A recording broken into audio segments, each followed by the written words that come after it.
तो गैस जैसा क्वेश्चन में दे रखा है ये सिनेरियो है और यहाँ पे हमें इलेक्ट्रिक फ्यूज़ 8 एम्पियर का दे रखा है, 8 एम्पियर है और ये इलेक्ट्रिक अप्लाइंसेस है जिसका पावर रेटिंग 5 किलोवाट है, लेकिन ये 5 किलोवाट तब होगा जब 220 वोल्ट 200 वोल्ट है, 200 वोल्ट से कनेक्ट किया जाएगा इसको, तो that is the 200 volt. 200 volt पे जब इसको ऑपरेट करेंगे तो पावर रेटिंग इसकी होगी 5 किलोवाट। हमें ये बताना है कि क्या ये फ्यूज काम करेगा या नहीं करेगा। कहीं ऐसा तो नहीं है स्विच ऑन करते ही फ्यूज का वायर मेल्ट कर गया और सर्किट ब्रेक कर गई। तो ये कैसे पता चलेगा?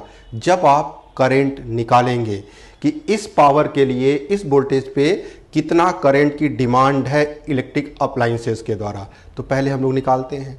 उसके बाद अगर वो करंट की वैल्यू कम आई तब तो काम करेगा फ्यूज़, अगर ज़्यादा आ गई उसकी रेटिंग से इसका मतलब फ्यूज़ पहले मेल्ट कर जाएगा और फ्यूज़ वर्क नहीं करेगा।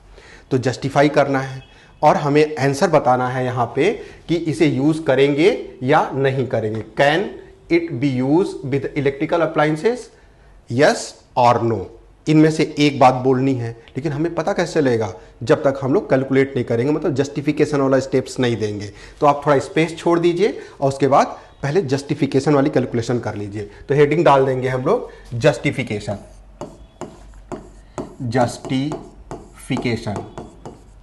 जस्टिफिकेशन के लिए पता होना चाहिए हमें कि सबसे पहले हम लोग करंट आई की वैल्यू निकालेंगे जो इस अप्लायंस की डिमांड है।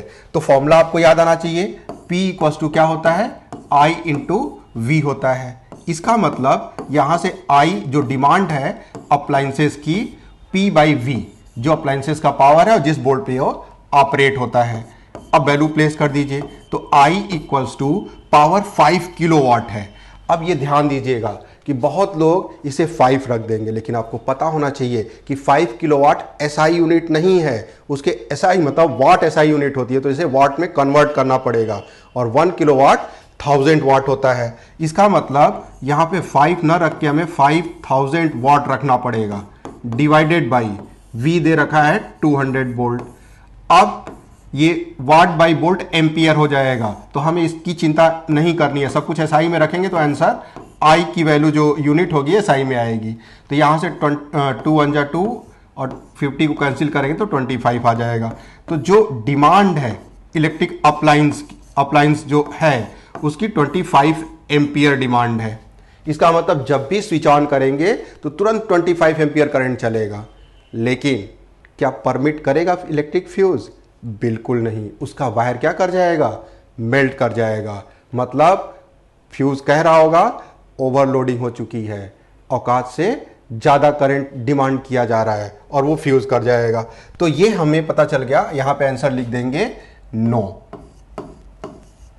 It can not be 8 ampere fuse can not be use. 8 ampere ये आगे लिखना जरूरी है नहीं है, बस नो लिख देंगे तब भी चलेगा। अब पूरा एक्सप्लेनेशन लिख दें तो अच्छी बात है। 8 ampere fuse can not be use, can not be use. ये हो गया आपका जस्टिफिकेशन, आपने दिखा दिया। ठीक है कि आई की वैल्यू यहां पे इसे लैंग्वेज में लिख देंगे कि जो current, the value of current, the value of current more than current rating of fuse, current rating of fuse। तो ये आप उनको बता देंगे कि हम ये बात नोटिस कर रहे हैं, रेटिंग ऑफ फ्यूज। तो ये आपका फाइनल आंसर हो गया। अब बात आती है बोर्ड कैसे मार्क्स देगा, कौन कौन से की स्टेप हैं वो हम लोग देख लेते हैं। तो सबसे पहली बात ये बात बताने की नो या यस। यहाँ 2 आंसर था, कुछ लोग एस देंगे उनको नंबर नहीं मिलेगा, जो लोग नो लिखेंगे उन्हें नंबर मिल जाएगा, हाफ मार्क्स यहाँ अवार्ड किया जाएगा। Half marks P equals to I V formula लिखने के लिए या I equals to P by V अगर लिख दिया है डायरेक्टली तभी आपको हाफ मार्क्स मिल जाएगा। नेक्स्ट हाफ मार्क्स ये I equals to 25 ampere current की वैल्यू निकालने के लिए मिल जाएगा।